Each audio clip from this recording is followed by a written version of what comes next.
It's the Dio Show!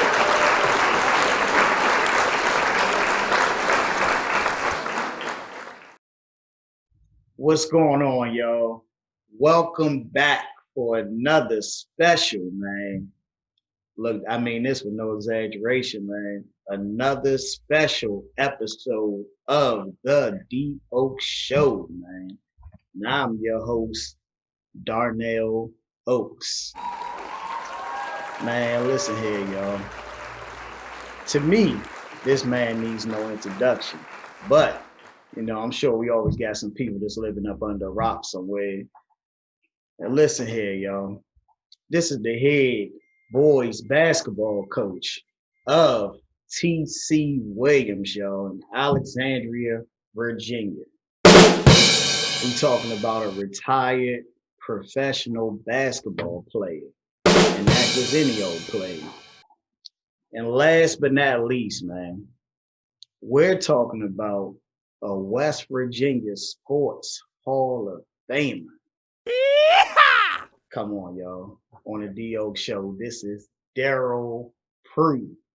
Some may say Coach Prue. Out here in DC, we just say, hey, that's Prue, man. That's Prue.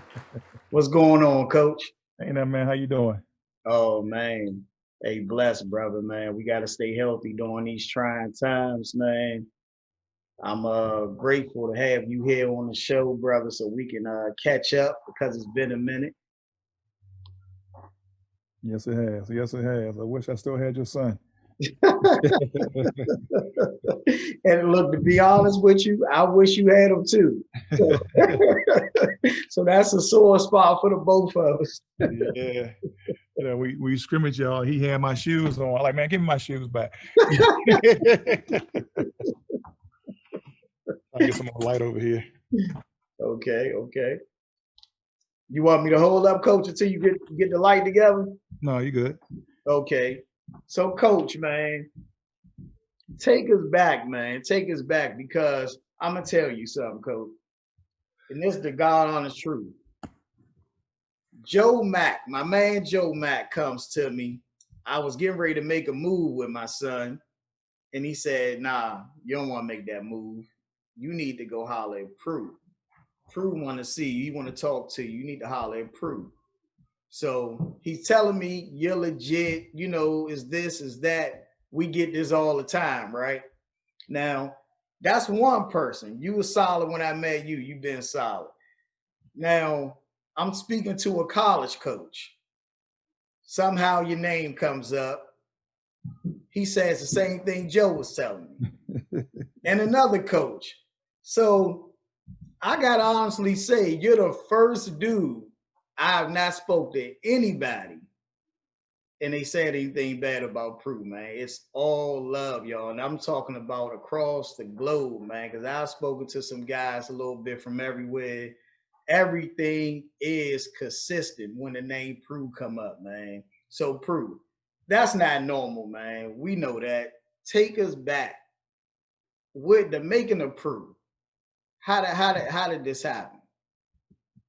Well, I think I'm consistent. The parents might not like me or my approach, but at the end of the day, I'm consistent and I care.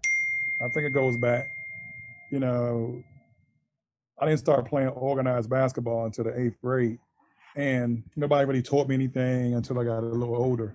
When I got to it, I took it and ran with it.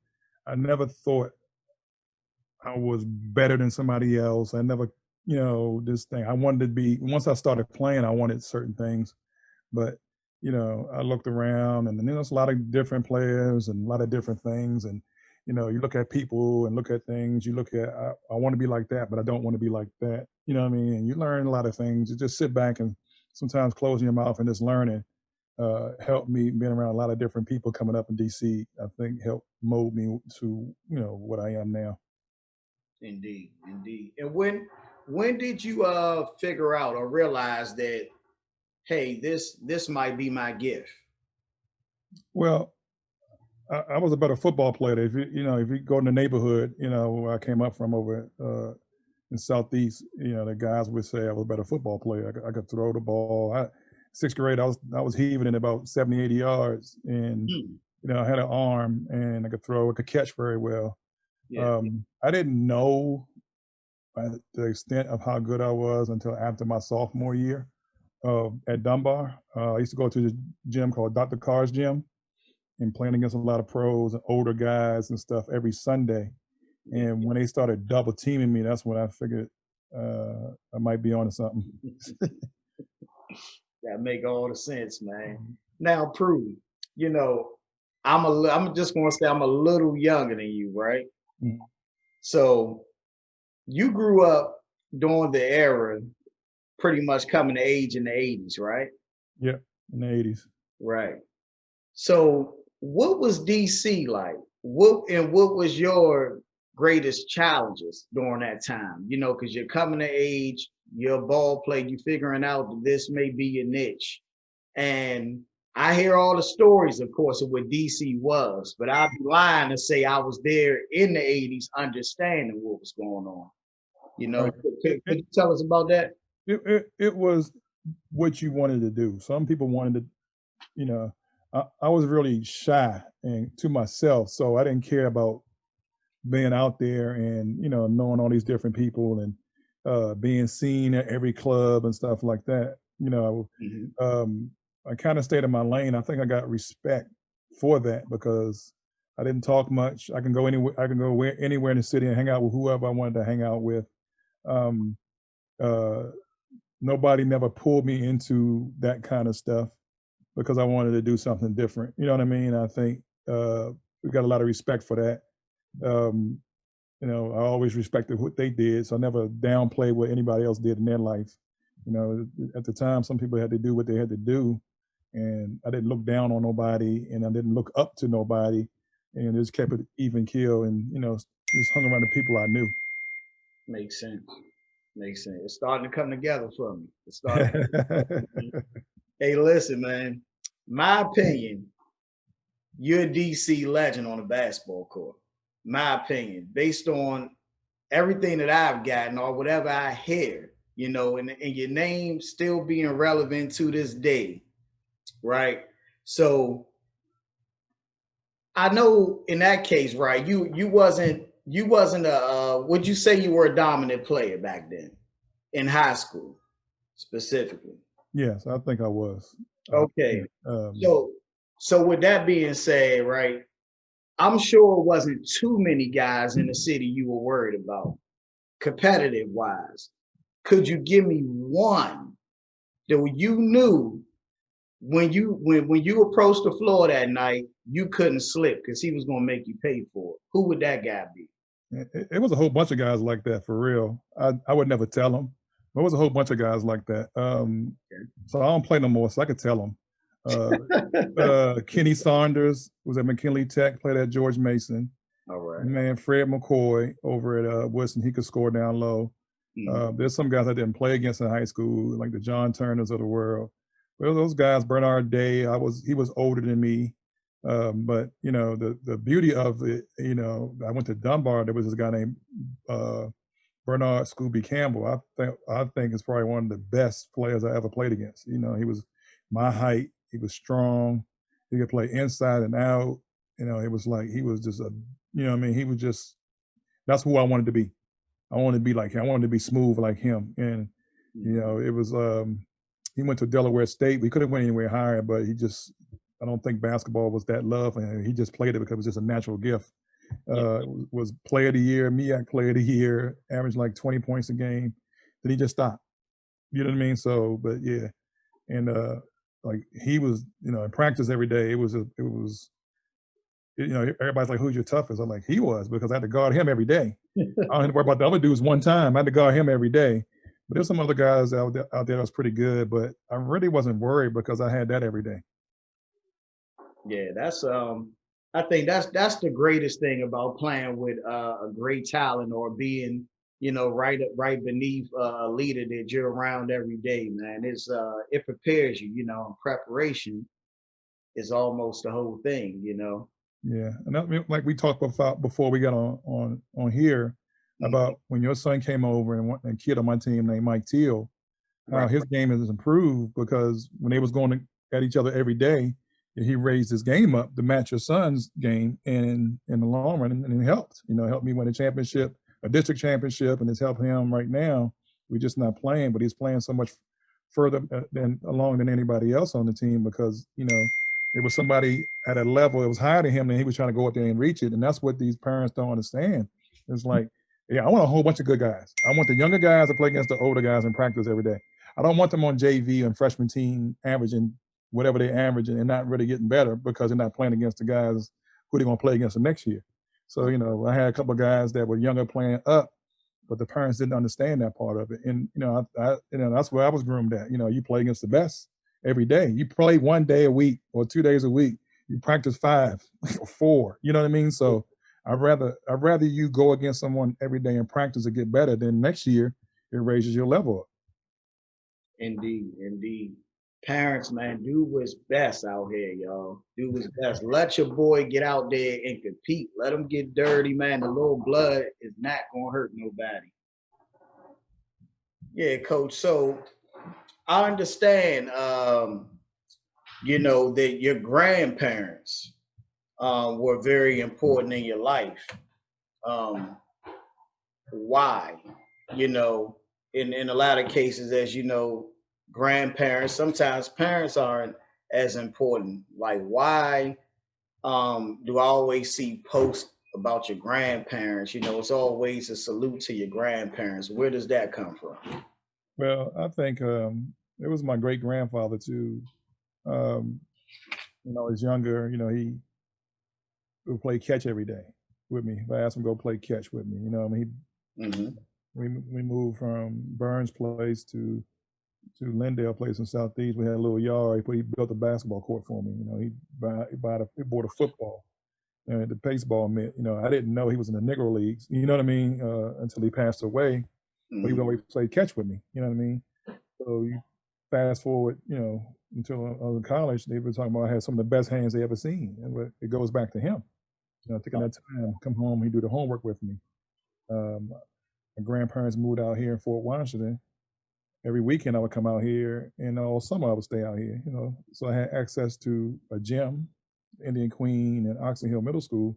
Yeah, shooting inside basketball. You know what I mean? Just take care of you. Sometimes parents, young parents don't have time, to do a lot of the little things because they want to still live their life. Sure. Not investing like they should into the kids, like the parents do now, like we would like grown-ups do now. So a lot of that, it was just sometimes when you go through things, instead of just saying F it, you talk you through stuff, you know what I mean, and take you to different places so you can learn about different kind of people and learn about different avenues of life, as they say, get a little bit more worldly. Okay. Yeah, I definitely, man, one of the coolest guys, man. And this isn't just coming from myself, man. Anybody, man, that's from the Hill District in Pittsburgh, man. You say anything about Benjamin Oaks, man, love him, man. My grandfather was that type of guy, man. Just attracted everybody, man. Miss that guy for sure. Why West Virginia?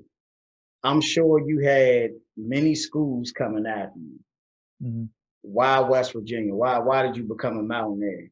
Well, one of the reasons why I became a coach, I had 2 different coaches in high school. One of them was the Dunbar legend, and he had a vision, for me to do things. And another one came in, and he was more influenced by the hire. I think John Thompson got a hire for Georgetown, so he wanted that Dunbar pipeline that they used to have. The first coach, he cut it off to Georgetown. For whatever reason, he cut it off for. My recruiting was stank. I'm top 15, top 25 in the country, and only 3 schools come in. And I give you a list of 15, and out of the list of 15, Georgetown wasn't one on there. So Georgetown, Ohio State, and West Virginia. West Virginia was recruiting our center the year before. We ended up going to JUCO and playing at Kansas. But he was there all the time, so he just kind of hung around and just kind of fell in the lap. So I signed with Georgetown, but I didn't really want to go there, and I was having issues. So after the season, I was I had what you call with plantar fasciitis now, so and I had them in both feet, but they couldn't give me no treatment because I wasn't a student there yet. So I was in pain. So they wanted me to come up there and work out all the time. So uh, I asked for bus tokens because my mother wasn't going to give me no extra bus tokens. I run out by Friday. So they thought I wanted money. I said, no, I wanted bus tokens. You know what I mean? Just so I can just get up there and back. Instead of using 2 a day, I'm using 3 or 4, and I'm running out by Wednesday. You know what I mean? So, and back then they don't have the little pass now. We just hump all the time. You had to use a bus token. So long story short, I got out of my commitment at Georgetown. Vegas called, talked to Maryland, and it was late. It was in the summertime. Everybody already had their scholarships up. Everybody who already aligned who they wanted, and West Virginia was just hung around, and they stuck with it. Grandfather didn't want. He couldn't. He expressed that he couldn't fly out to Vegas to my game. So West Virginia came in, and the coach developed a relationship with my grandfather, and actually the coach's brother. It was a weird kind of thing. Look, Coach, while at West Virginia, man, because when I looked this up, man, these numbers something crazy, man. Listen, y'all. 1,426 points, man. Am I correct, Coach? Yeah, I could have had a lot more if I made my free throws. I'd have been over 15 easy. Y'all see this, man? He's still hard on himself. Yeah, that was my week. Listen, Coach, that's a lot of damn points. Yeah. 20th of all time. Yep. Come on, man. Second in career field goal percentage. 11th in career rebounding. You played 127 games and started every single game as a junior and senior. Yep. Come on, Coach, man. There's a lot in there you missed. So I should have started. Oh, share it with me. Yeah, I should have started since my freshman year. So what he would do is if I had a stretch when I'm not playing well, he'll take me up the lineup, and I'll ramp it back up. Sometimes I got comfortable. Sometimes I got easy, and we can win games without me scoring. So I'm okay with that. I just want to win.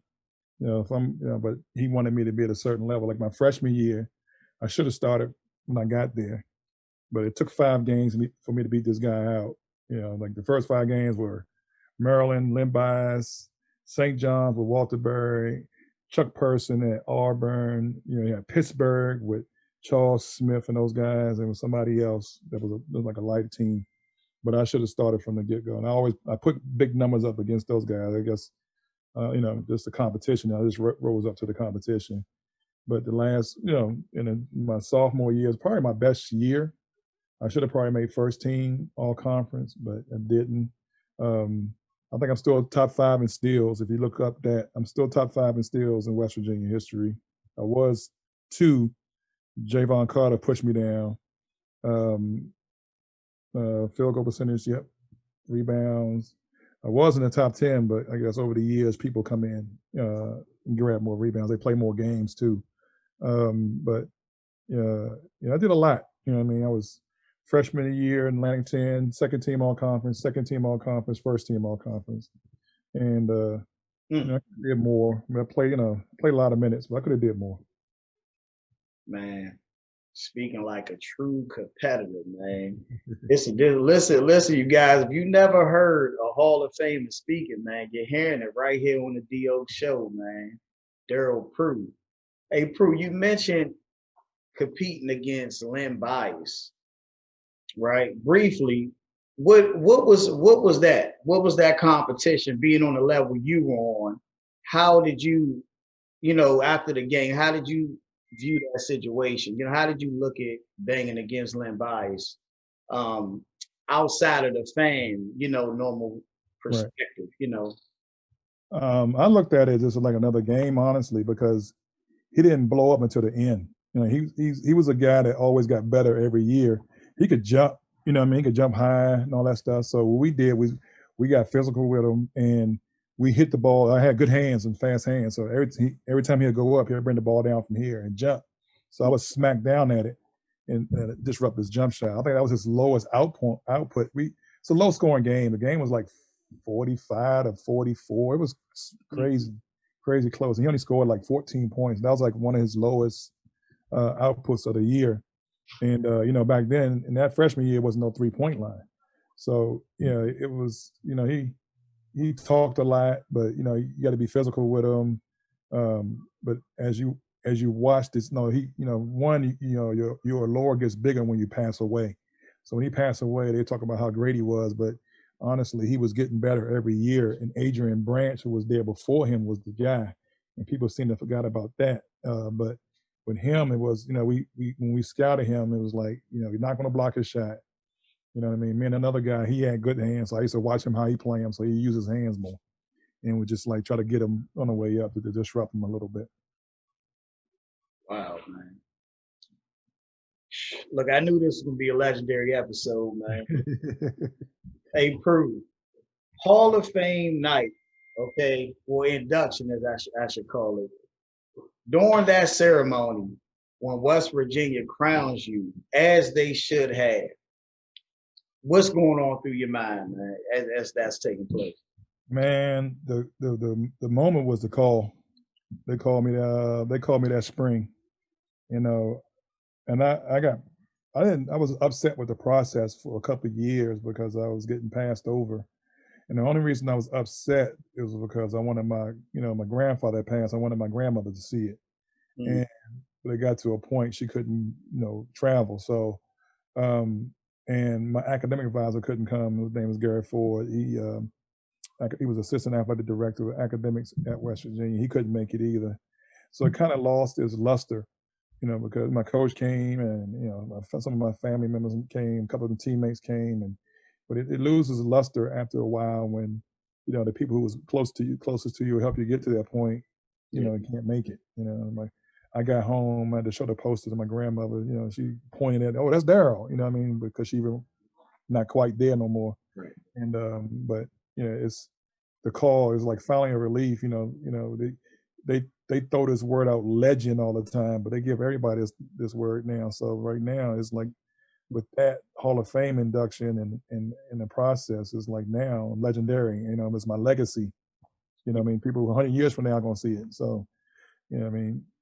That's a legend to me, not just calling anybody who played a legend. That's a fact. That is a fact. Now speaking of two people I'm sure you would call legends, man. We lost over the last year, if you're from the DMV area, you know, and that's Morgan Wooten and John Thompson Sr. Did you have a relationship with either of them or the both? And what was the relationship if you did? Well, you know, I didn't have a relationship at all with Morgan Wooten. I respect what he did and how he ran the program at the Mather, but never had a relationship with him. It was just, you know, over the years he probably forgot who I was because he got so many players and people he played against. A lot of history with Coach Thompson, you know, good and bad. You know, like I said, I signed to go there, but it was never no malice either way. Over the years, we'd be at the gyms. He asked me about players and stuff like that. Then when his son got the job at Georgetown, you know, I was allowed to come back into the program and help the guys, the Roy Hibberts and the Jeff Greens of the world, help us, you know, get to the Final Four. Good stuff. Good stuff. And one of the biggest things one of the biggest things I've learned from him, he was like, when you coach basketball, he's like, teach everything, as simple as passing the ball into the post. Don't assume the kid knows. So that was one of the big takeaways I learned from him. Yeah, he seemed to be a guy from a distance for me, with a gang of wisdom, man. As most of his former players or anyone that had run-ins with him would say.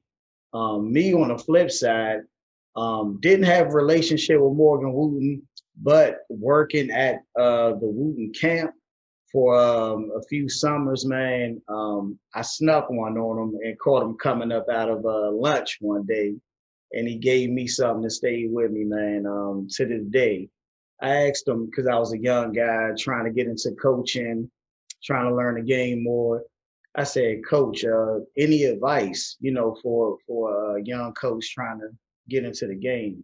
And he said, be the type of coach that your own kids want to play for. I couldn't even get to my second question, man. Couldn't do it, man. Just little words. You think of these people, man, with a major name to them, and you think they're gonna give you a whole lecture, when you ask them something. But simple words, man, just powerful though. Yeah. That's key. You know what I mean? Like some of these coaches, even high school level, get on this power trip and want to be bigger than what they really are. And at the end of the day, I'm not going to let outside influences teach me how to coach or show me what I need to know. Is like, but I'm gonna still be a human. For sure. Now, Coach, what's some of your most great players, right? They'll have a struggle coaching because they kind of set expectations for the players that they normally would set for themselves back in their playing days, right? Mm-hmm. Do you ever, or have you ever had these struggles, or are you going through these struggles like now as you're coaching? That's one thing I never did. I never compared them to me or what I did. I bring it up, but I've known some of the things I did was like I was naturally gifted at catching, and like I said, I got a lot of steals. I could do a lot of different things that, like these guys now don't know. I started off with younger kids when I was still playing overseas, and I would come back and work these little camps at the school I used to work at part-time, and I did younger kids. So what I did was when I got into college coaching, whatever I showed the little ones, I kind of showed the older kids, just basic stuff, because it's all like nobody really teaches the basic fundamentals. So, the actual gameplay is, we talk about it a lot. I think it's verbiage, and I think a lot of these guys who train don't give them a lot of information because they can't. Because they haven't been in those situations. I've been fortunate enough to be a player that wasn't good yet, that turned out to be pretty good, get pretty close to a goal everybody wants to get to. Then I got in the college side and learned from some coaches. I learned from some coaches overseas, and like one year I was playing the two. When I first went overseas, I went to Brazil. I played the two. I started the game as a two and ended up as a four. But that was the vision of the coach then. He had it was in Brazil. His name is Jose Medella.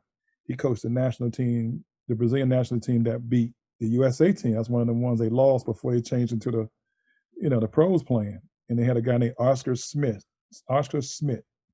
And so we ended up playing the national team one time in one of our scrimmages. And dude was like 6'10", shooting threes from like all over the place. I mean, he was a big dude. I was like, God damn.